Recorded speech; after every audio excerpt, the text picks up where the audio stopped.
I'm available 24/7 to help solve issues. Right. Call me 3 a.m. on a Sunday morning, I don't care. A cross-pollination of Thomas Edison and Tony Stark, Elon Musk. Were you a little naive when you thought I can easily build an electric car and a rocket? I didn't think it would be easy. Like I said, I thought they would probably fail. But you know, like creating a company is almost like having a child. So it's sort of like, how do you say your child should not have food? So once you have the company, you have to feed it and nurse it, and take care of it, even if it ruins you. Yeah.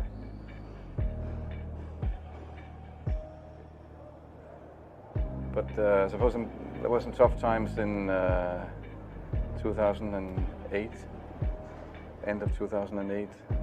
How did you get through that period of crisis? Yeah. Can we just break for a second? Sure, of course. Yeah. You want to wait a little while? Yeah, I sure hope it was worth it. Sure hope so. Sure hope it was worth it. It's everything. And I was borrowing money from friends to pay the rent. Well, I mean, Tesla really faced a severe threat of death due to the Model 3 production ramp. Essentially, the company was bleeding money like crazy, and just if we didn't solve these problems in a very short period of time, we would die. And it was extremely difficult to solve them. How close to death did you come?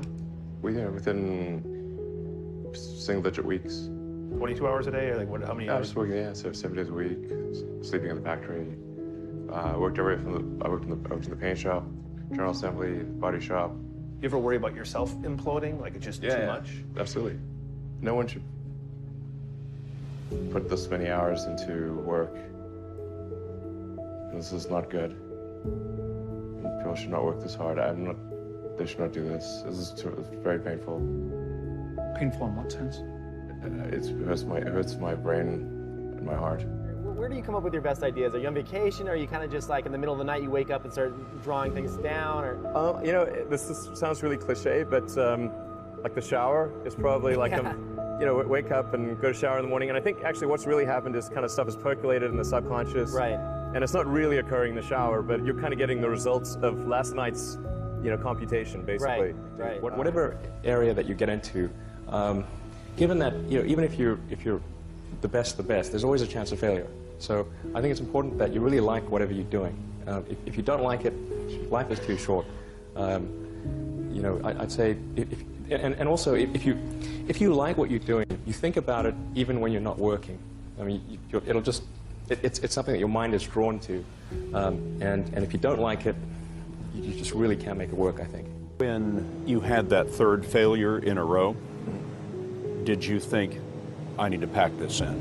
Never. Why not? I don't ever give up. I mean, I'd have to be dead or completely incapacitated.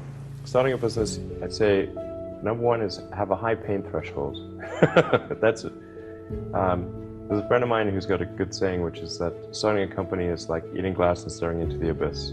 Okay, that's generally what happens, because when you first start a company, there's lots of optimism and things are great, and then so happiness at first is high. Then you encounter all sorts of issues, and happiness will steadily decline, and then you'll go through a whole world of hurt. And then eventually, if you succeed, and in most cases you will not succeed, and Tesla almost didn't succeed, came very close to failure.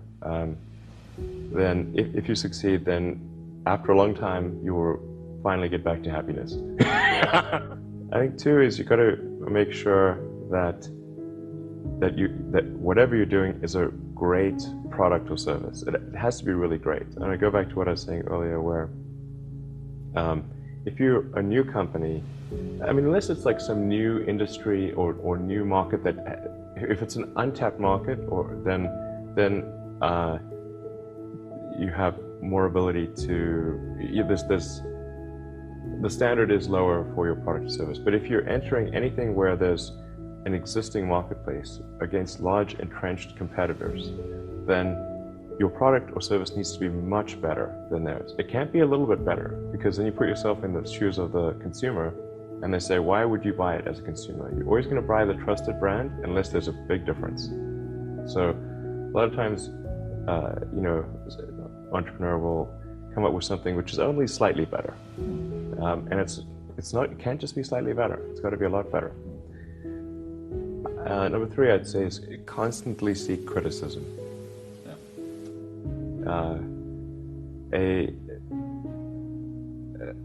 A well thought out critique of whatever you're doing is as valuable as gold.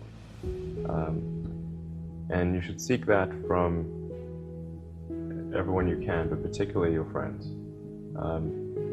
Usually your friends know what's wrong, but they don't want to tell you because they don't want to hurt you. So lift you up, sort of. yeah. So they say, oh, I would encourage my friends, so I'm not going to tell him what I think is wrong with this product. Yeah. It doesn't mean your friends are right, but very often they are right. And you at least want to listen very carefully to what they say. And to everyone, if you're looking for, basically, you should take the approach that you're wrong. You know, that you, the entrepreneur, are wrong. Your goal is to be less wrong.